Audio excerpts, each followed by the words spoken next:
Thank you, Mr. Speaker, and thank my dear friend from the great state of Texas, the chairman of the House Budget Committee, for yielding.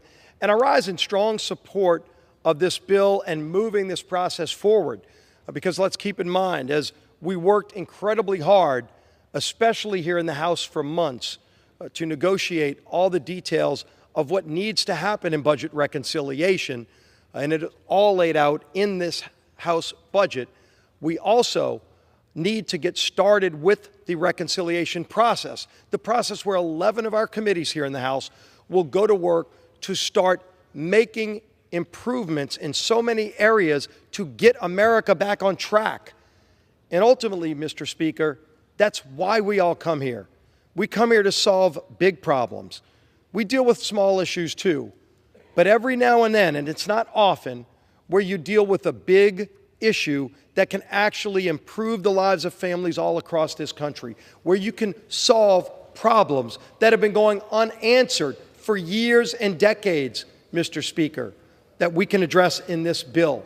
Let's go through some of the things that this bill allows us to do, because this bill doesn't do any of those things. It just opens the door to start that reconciliation process.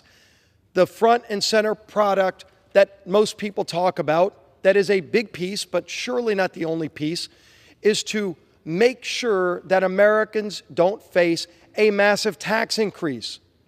Now, you listen to our friends on the other side of the aisle, Mr. Speaker. They brag that they want these tax rates to go up. They want the 2017 tax cuts we passed with President Trump to expire. They don't mince any words about that. In fact, it was even talked about during the campaign. The voters surely had a say on what they want. When President Trump said, "I want to keep tax rates low on hard-working families," and his opponent said she wanted those cuts to expire so those tax rates go up on those hard-working families. Well, the hard-working families of America sure said where they want to go. In fact, the majority of all Americans said they don't want their taxes to go up.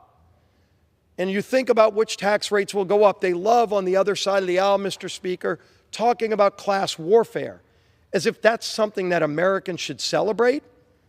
I think it's insulting to any American who believes in the promise of the American dream to try to insult and separate our country based on how much money they make. Because whatever you make today, the greatest thing about America, which is the greatest country in the history of the world, is that whatever you are today, however much you make today, wherever you came from today, you can be anything you want to be. If you work hard, you play by the rules, you follow your dream, whatever your dream is, Mr. Speaker. If you want to be a billionaire, and frankly, you talk to most billionaires, they didn't start off chasing wealth, because that's not what gets you there. They chase the idea of something bigger than themselves, and it usually involves bringing a lot of other people along with them, Mr. Speaker. It involves creating a lot of wealth for a lot of other people along the way, too. And I guess the people on the other side of the aisle want to crush that ability. You go to Marxist countries, the utopia of some of the people on the left. Those Marxist countries, they don't have any billionaires to go beat up on, because they don't allow you to have that opportunity. They tell you what you can do, how much you can make, what kind of job you can have, and what kind of potential you can have. That's not America, and that never should be America. You can be what you want to be because of what's great about this country. And if you happen to get success, however you define it, and it doesn't even have to be financial, but if you get that success, why should government want to punish you for achieving it? Again, there's great examples all over the world of how failed that approach is. And every one of those countries, every one of them has experimented with that, and it's been a dismal failure. I don't see any of the people that want to change America to that going to those other countries, because those other countries are so failed. So let's start with that. Look at the individual income tax rates that we want to keep where they are. We'd like to make them lower, but we surely don't want them to go up, as the other side of the aisle wants to do.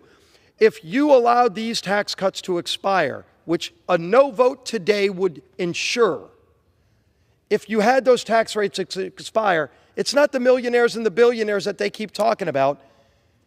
It's 95% of all families in America would see their taxes go up. 95%. Now, unless you're making $70,000 a year and you think you're a billionaire, your taxes are going to go up. You make $50,000 a year, your taxes would go up. The alternative minimum tax comes back. A lot of people don't know what that is because we got rid of it in 2017. Every member of the Democrat Party voted no because they don't want those taxes to go away. But we luckily got the votes without them and passed it, which for the middle class of this country was a kick to the gut, and we got rid of that. That would come back 100%. And all of those people in the middle class would see a massive tax hike. Think about your small businesses. People love coming here talking about small businesses. And we ought to be doing everything we can to help the creation of more small businesses and to help the growth of our existing small businesses. But what happens if you vote no on this bill, Mr. Speaker? If you vote no, what's called 199A, it's a tax provision that very few people might be able to explain if they are told to explain it. But let me tell you what it is. 199A that would expire, that we keep going in this bill, is the equalizer for small businesses to be able to compete on the same level playing field as a large business, a massive multinational corporation. The massive multinational corporations already have their tax rates set at 21%.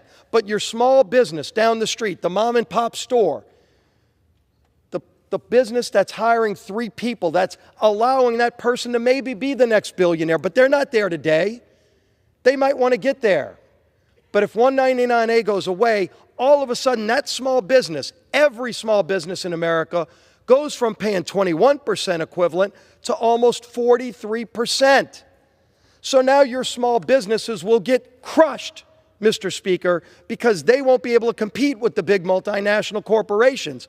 I don't know why the Democrats who oppose this bill want multinational corporations to get a 2 times advantage over every small business in America, but that's what a no vote means. You can hide behind billionaires all day long. The billionaires will benefit from that.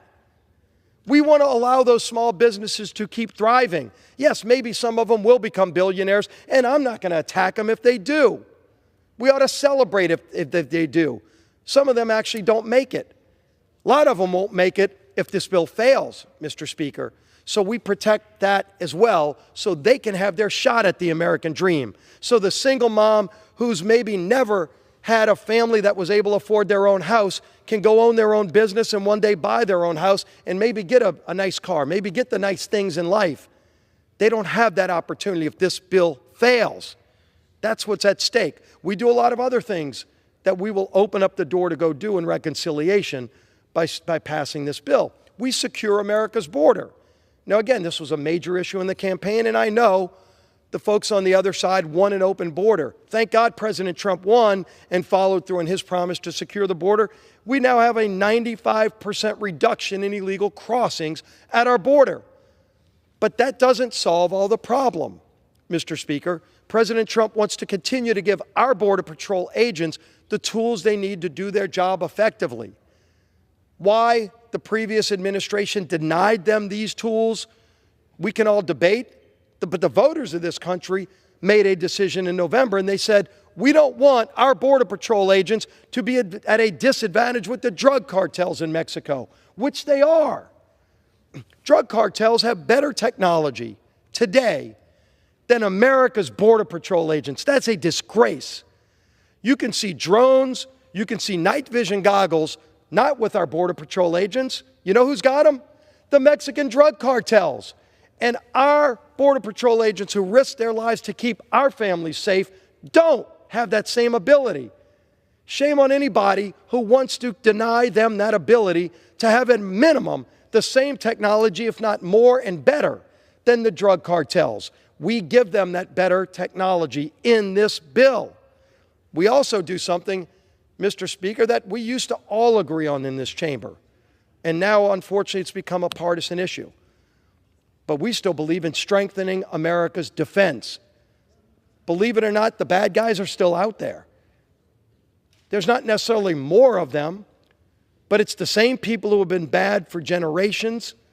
And if we sit back and stay complacent and don't keep up. Go look at China's military right now, how much they're advancing their naval fleet, that we're not. We can look at all the other countries, Iran, Russia. Those countries still intend bad things on our friends. But one day they want to have those bad things apply to us too, Mr. Speaker. And how do you stop it? By having a strong national defense. We bolster our national defense in this bill. Why does President Trump call it one big beautiful bill?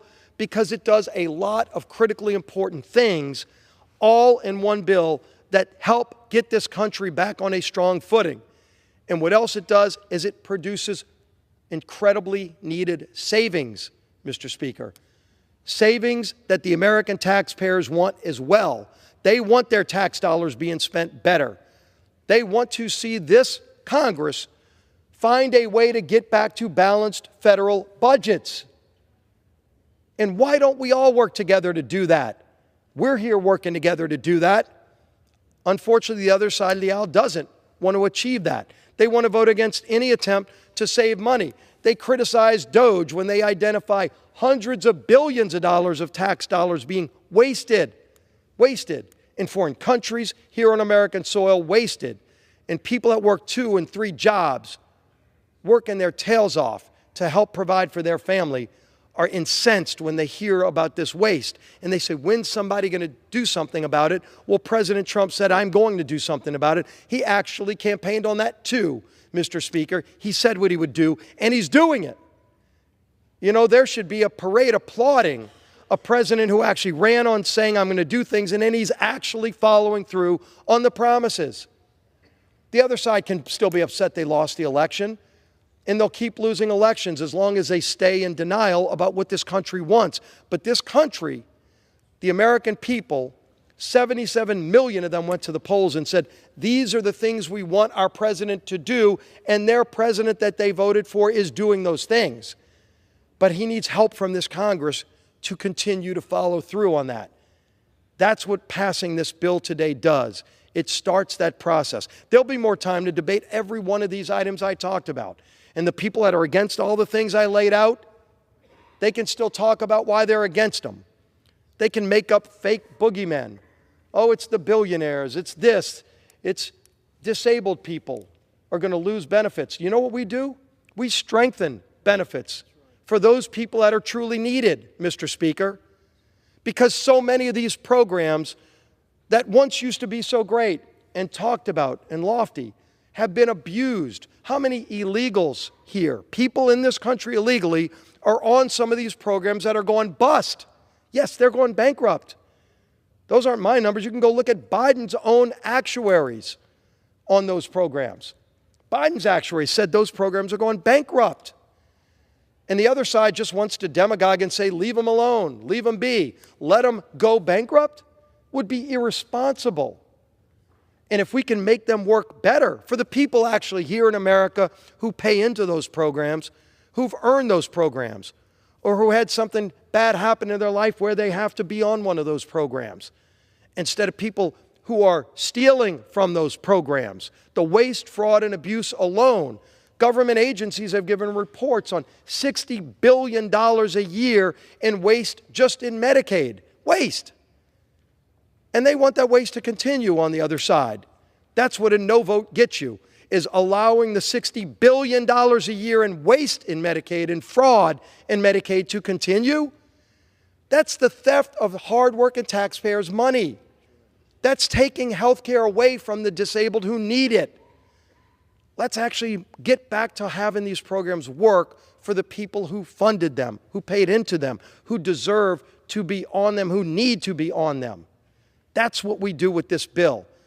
So let the other side keep demagoguing and keep making up stories, false stories, and personality fights with a person they don't like who won an election and they're still angry about that result. And look in the mirror and maybe one day say, why? Why did all those people, 77 million of them, go to the polls and say, we want President Trump to be in the White House to go do those things he said he would do, and he's doing them. Let's help him do it. Everybody should be supporting this. But whoever's not, They can still try to be roadblocks. We're going to keep moving forward, Mr. Speaker, because the future direction of this country demands it.